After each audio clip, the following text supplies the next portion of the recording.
지혜로운 아들. 옛날 어느 고을에 심술궂은 원님이 살고 있었습니다. 그 원님은 고을의 백성들을 보살피기보다는 말도 안 되는 억지를 부리며 괴롭히기를 더 좋아했습니다. 날씨가 몹시 추운 어느 겨울날이었습니다. 원님은 방 안에서 이리저리 뒹굴며 심술 부릴 것이 없나 궁리를 했습니다. 그러다 갑자기 좋은 생각이 떠올라 이방을 불렀습니다.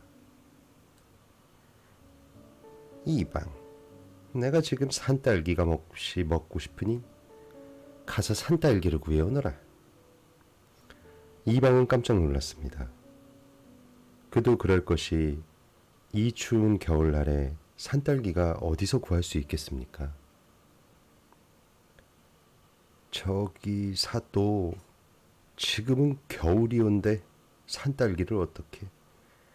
이방이 채 말을 끝내기도 전에 원님의 목소리를 버럭 질렀습니다. 그래서 지금 산딸기를 구해오지 못하겠단 말이냐? 아무리 그래도 이 계절에 어디서 산딸기를... 당장 나가서 구해오지 못할까? 산딸기를 가져오지 못하면 큰 벌을 받을 줄 알아라. 이방은 아무 말도 하지 못하고 원님 앞에서 물러났습니다. 하지만 아무리 생각해보아도 이 추운 겨울날 한여름이나 열리는 산딸기를 구할 수 있는 방법이 떠오르지 않았습니다. 머리를 싸매고 고민을 하던 이방은 결국 병이 나고 말았습니다. 자리에 누워서도 산딸기를 구하지 못해 원님에게 받을 큰 벌을 생각하니 눈앞이 캄캄해졌습니다. 이방은 계속해서 한숨만 쉬었습니다.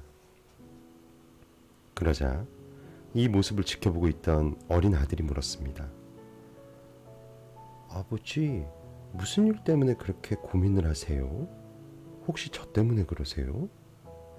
아이고 아들아, 착하고 영리한 내가 무슨 걱정을 끼얹으려고. 글쎄 사또께서 산딸기를 구해오라고 하지 않겠니? 못 구해오면 큰 벌을 내리겠다고 하시는데 이 계절을 어디에서 산딸기를 구한단 말이니? 내가 사또께서 내리실 벌을 생각하니 걱정이 태산 같구나. 그 말을 들은 아들은 잠시 생각하더니 아버지를 안심시켰습니다. 걱정 마세요, 아버지. 제가 가서 잘 말씀드리면 아마 사또께서 벌을 내리시지 않을 거예요.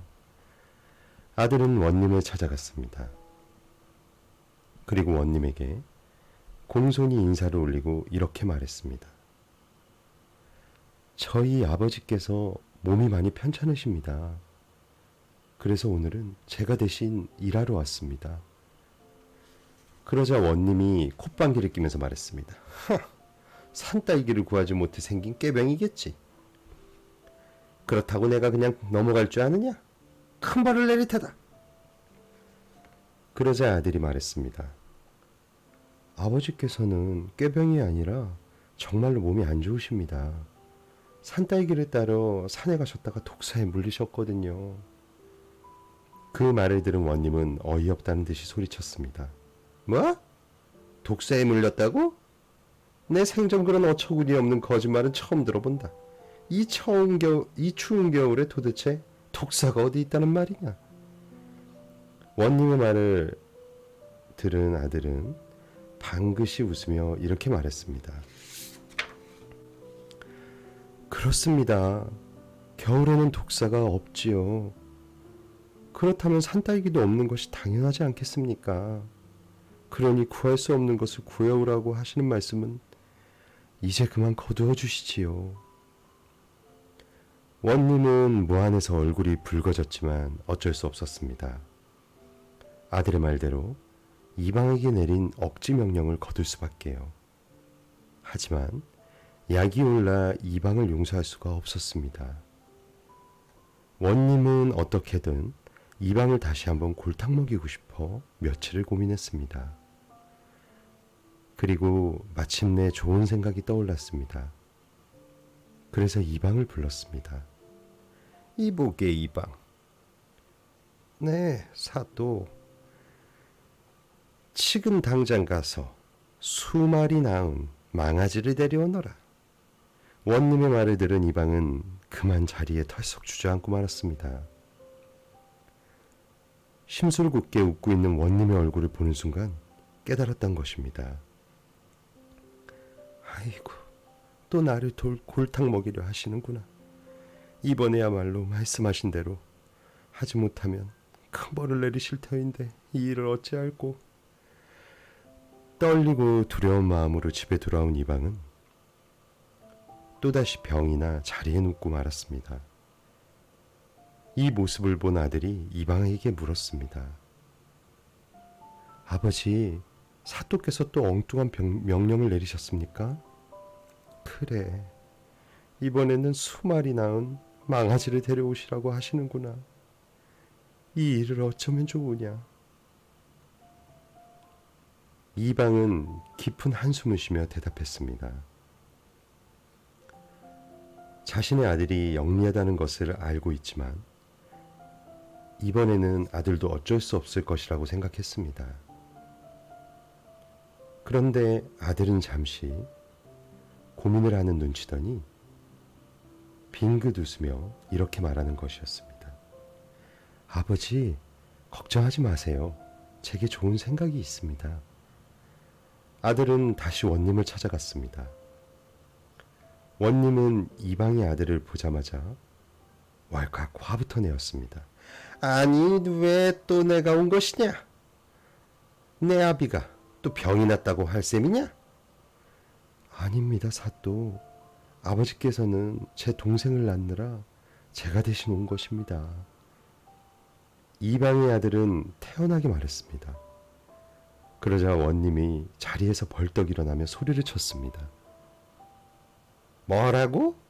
내 아비가 내 동생을 낳는다고? 그런 새빨간 거짓말은 내 평생 처음 듣는다.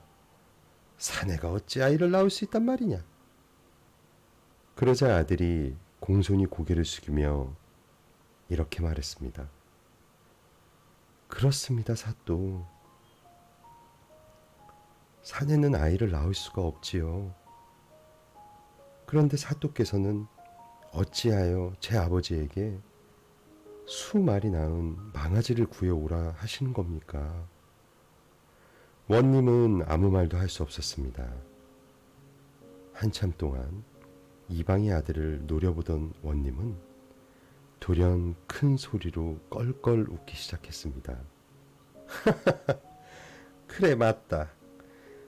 수마리 낳은 망아지를 낳을 수가 없어. 얕은 장깨로 이방을 괴롭히려 했던 내가 부끄럽구나. 내 앞으로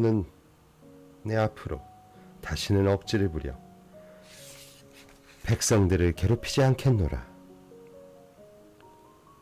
원님은 이방의 아들에게 큰 상을 내렸고 이후로는 지혜롭게 마을의 백성들을 살피는 훌륭한 원님이 되었다고 합니다. 다음에 봐요. 잘 자.